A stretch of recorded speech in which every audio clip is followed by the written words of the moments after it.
أعوذ بالله من الشيطان الرجيم. بسم الله الرحمن الرحيم. فارتقب يوم تأتي السماء بدخان مبين يغشى الناس. هذا عذاب أليم. ربنا اكشف عنا العذاب إنا مؤمنون. أنى لهم الذكرى وقد جاءهم رسول مبين ثم تولوا عنه وقالوا معلم مجنون. إنا كاشف العذاب قليلا إنكم عائذون. يوم نبطش البطشة الكبرى إنا منتقمون.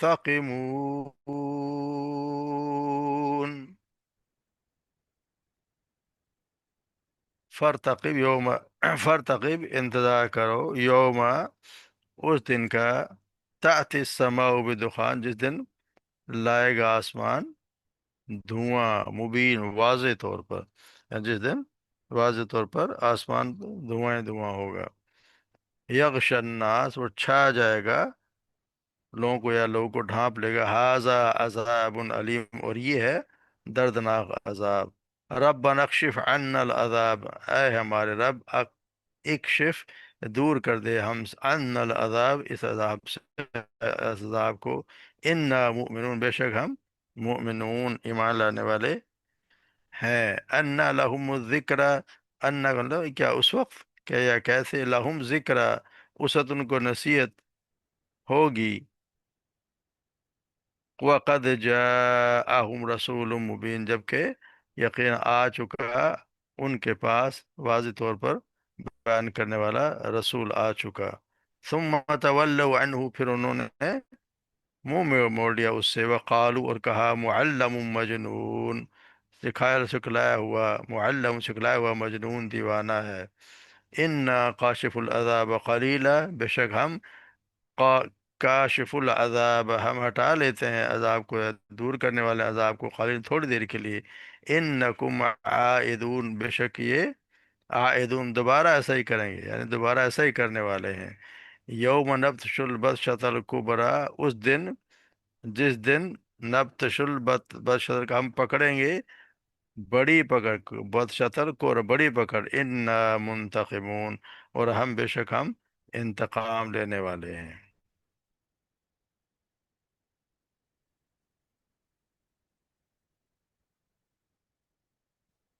یہاں جیسے ہم کل جیسے ہم نے پڑھا کہ یہ صورت نازل، صورت کا نام یہ اس وجہ سے رکھا گیا کہ اس میں یہ لفظ آیا دخان، دخان والا، یوم تأتی السماء بدخان مبین۔ وقت انتظار کرنے مکہ کے کافروں سے، مشرکین مکہ سے کہا جا رہا ہے کہ تم اس دن کا انتظار کرو۔ بتایا جا رہا ہے کہ جب یہ ایک رسول ان کے پاس آ گیا جس کی سیرت ان کے سامنے ہے، ان کا اخلاق و کردار ان کے کا سب ان پہ واضح ہیں، اس کے باوجود وہ ہر چیز بیان کر رہا ہے، کھول کھول کے بیان کر رہا ہے،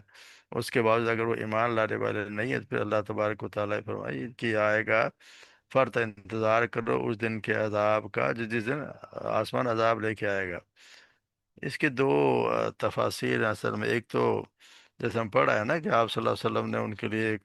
جب بہت زیادہ ہی انہوں نے تنگ کرنا شروع کیا، تو آپ صلی اللہ علیہ وسلم نے اس آ،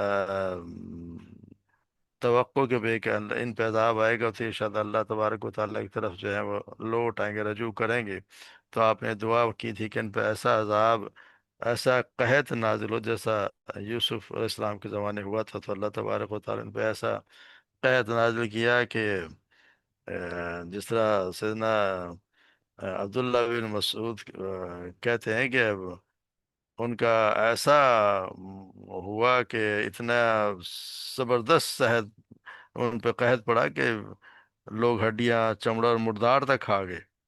اس زمانے میں حالت یہ تھی کہ جو شخص آسمان کی طرف دیکھتا تھا اسے بھوک کی شدت میں بس دھواں ہی دھواں نظر آتا تھا،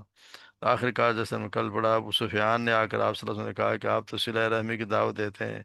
آپ کی قوم بھوکوں مر رہی ہے، اللہ سے دعا کیجیے کہ مصیبت کو دور کر دے۔ تو یہی زمانہ تھا کہ جو قریش کے لوگ کہنے لگے کہ یا اللہ ہم پر سے عذاب دور کر دے، ہم ایمان لے آئیں گے۔ تو اس کا یہاں پہ یہ دوسرا جو لوگوں نے تفسیر بیان کی ہے، جس میں اور لوگ جیسے سیدنا علی وغیرہ بھی لوگ بھی شامل ہیں، ان کا یہ کہنا ہے کہ یہ خبر جو یہ یہ ذکر، اس میں سارا قیامت کا ذکر ہے، اور دھواں جس کی خبر دی گئی ہے اسی زمانے میں زمین پر چھائے گا، کیونکہ ایک آپ صلی اللہ علیہ وسلم کی تفسیر اس میں آپ صلی اللہ علیہ وسلم سے ایک حدیث میں حذیفہ بن اسید الغفاری کہتے ہیں کہ ایک روز ہم قیامت کے متعلق آپ اس میں گفتگو کر رہے تھے، اتنے میں آپ صلی اللہ علیہ وسلم آئے اور فرمایا کہ قیامت قائم نہ ہوگی جب تک 10 علامات ایک کے بعد دیگرے ظاہر نہ ہوں گی: سورج کا مغرب سے طلوع ہونا، دھواں، دابت الارض، پھر یاجوج ماجوج کا خروج، عیسیٰ ابن مریم کا نزول، زمین کا دھنسنا، مشرق میں اور مغرب میں اور جزیرۃ العرب میں، اور عدن سے آگ کا نکلنا جو لوگوں کو ہانکتی ہوئی لے جائے گی، جس کی اور جگہ سے تائید ہوتی ہے۔ تو یہ آپ صلی اللہ علیہ وسلم نے دھوئیں کو علامت قیامت میں شمار کیا ہے، اور یہ بھی آپ صلی اللہ علیہ وسلم فرمایا کہ وہ دھواں جب چھائے گا تو مومن پر اس کا اثر صرف زکام کی طرح ہوگا، اور کافر کی نس نس میں وہ بھر جائے گا، تو وہ دھواں ہوگا۔ بہر اس کا مطلب یہ ہے کہ اسی زمانے میں دھواں ہو سکتا ہے، اس زمانے میں جو نظر آ رہا ہو قحط کی وجہ سے وہ بھی مراد ہو سکتی ہے، مگر وہ اور یہ بھی کیونکہ اس میں بعد میں بتایا گیا ہے کہ وہ جو ہے وہ لوگ عذاب کا اللہ تبارک و تعالیٰ دعا کریں گے تو اللہ تبارک و تعالیٰ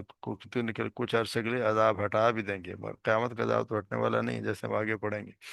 تو اللہ تعالیٰ یہ بہرحال یہ بتایا گیا ہے کہ اس دن آسمان سے، کیا تم اس دن کا انتظار کر رہے ہو؟ اس دن ایمان لاؤ گے جس دن آسمان سے دھواں، واضح طور پر دھواں ہوگا، یکش لوگوں کو ڈھانپ لے گا، ہادہ عذاب، اور یہ دردناک عذاب ہوگا۔ اور پھر یہ لوگ دعا کر بنقش ان العذاب انا مومنون، کہ اللہ تبارک و تعالیٰ کیا ہے، اللہ اے ہمارا اس کو ہم سے دور کر دے، اس کو ہم سے دور کر دے تو ہم ان کو اس کا ہم ایمان لے آئیں گے۔ جیسے موسیٰ علیہ السلام کی قوم بھی یہی کہا کرتی تھی، فرعون یہی کہتا تھا کہ ہر عذاب آنے پر یہی وعدہ کرتے تھے کہ اب ہم اللہ سے دعا کریں، عذاب ٹل جائے گا تو ہم ایمان لے آئیں گے، اور پھر وہ مکر جایا کرتے تھے۔ تو یہی حال ان کا ہے کہ وہ بھی یہی، جب ایک دفعہ ایسا لگا کہ یہ لوگ ایمان لانے والے ہیں، مگر پھر وہ حالت ان کی ویسی کی ویسی ہو گئی کہ نا یہ لانے والے نہیں ہیں۔ تو کہ کہا جانا لہم الذکر، اور اس نصیحت کا کیا فائدہ؟ وقد جاءکم رسول مبین، ان کے پاس تو واضح طور پر بیان کرنے والا رسول آ گیا، یعنی اس سے زیادہ اس کے مطلب یہ ہے کہ ایک وہ رسول جو ہر چیز کو واضح طور پر بیان کر دیتا ہے، کہ اس حقیقت کو کھول کھول کر بیان کرنے، اس نے کوئی اس نے کوئی قصر اٹھا نہیں رکھی۔ دوسرا اس کا مطلب یہ بھی ہوتا ہے کہ ان کی صورت، ان کے اخلاق و کردار، ان کے کارناموں کو دیکھ واضح طور پر نظر آتے ہیں کہ اللہ کا رسول ہے، اس کے باوجود بھی اس پر ایمان لانے والے نہیں ہیں۔ تو یہ اہل کی حالت ہے، انا ذکر وقت جاء رسول مبین ثم تولوا، پھر انہوں نے منہ سے موڑ لیا، اور وقالوا معلم مجنون، اور بلکہ الٹ کو کہنے کہ پڑھایا گیا مجنون ہے۔ یعنی کہ ایک بات، جب آپ صلی اللہ علیہ وسلم 40 سال تک ان کے پاس رہے ہیں، ان کو دیکھتے جا رہے ہیں کہ ان کی زندگی کے کیا حال ہے، شب و روز کیا ہے، کس طرح کا انسان ہے، مگر یہ ان کا مطلب یہ تھا کہ ایسا ہے کہ جیسے یہ تو جی سیدھا سیدھا آدمی تھا، دوسرے لوگوں نے اسے پڑھاتے ہیں، وہ پڑھا دیتے ہیں، اور یہ آ کے قرآن کی آیتیں ہمیں سنا دیتے ہیں۔ تو یہ عجیب سی بات ہے کہ یعنی کہ ان کا نظریہ تھا کہ وہ لوگ جو پڑھا رہے ہیں وہ آرام سے بیٹھے ہیں، اور یہ گالیاں کھا رہے ہیں، یہ لوگوں کی پریشانیاں جھیلتے جا رہے ہیں۔ یعنی کہ عجیب سی بات ہے کہ اتنی بڑی آپ صلی اللہ علیہ وسلم کی اتنی نصیحت کیا کہا کرتے تھے، قیامت سے ڈرانا، ہر چیز کا ان کو تبلیغ کرنا، اس کو وہ اس کا ہنسی مذاق میں اڑا دیا کرتے تھے۔ حالانکہ آپ صلی اللہ علیہ وسلم برسوں سے ان کے سامنے پیش کر کے یہ ہدایات ان کو اللہ کا دین کا راستہ سمجھایا کرتے تھے، تو ان پر بجائے اس کے کہ ان پر کوئی توجہ دیتے ہوئے قرآن مجید میں جو بیان کی جا رہی ہیں، وہ تو بس اس کا مذاق اڑایا کرتے تھے، ہر ہر بات میں فالتو باتیں کرنی۔ تو ان کا اگر ایسا ایسا ہوتا تو سوچنے کی بات یہ تھی کہ اگر یہ ایسا ہی ہوتا کہ کوئی اور پڑھانے لکھانے والا ہوتا تو جو آپ صلی اللہ علیہ وسلم کے جو سب سے قریبی لوگ تھے، سیدہ خدیجہ تھیں، ابو بکر صدیق تھے، سیدنا علی تھے، یا زید بن حارث تھے، یا جو وہ لوگ جو شروع شروع میں ابتدائی زمان مسلمانوں میں، کیا ان کو نہیں پتہ چلتا تھا کہ یہ کیا ہو رہا ہے؟ ان کو نہیں پتہ چلتا تھا کوئی اور سکھا رہا ہے آپ صلی اللہ علیہ وسلم کے، تو وہ پھر کس طرح ایمان لے آتے؟ تو یہ جہالت کی باتیں، اور آپ صلی اللہ علیہ وسلم کو یہ اس طرح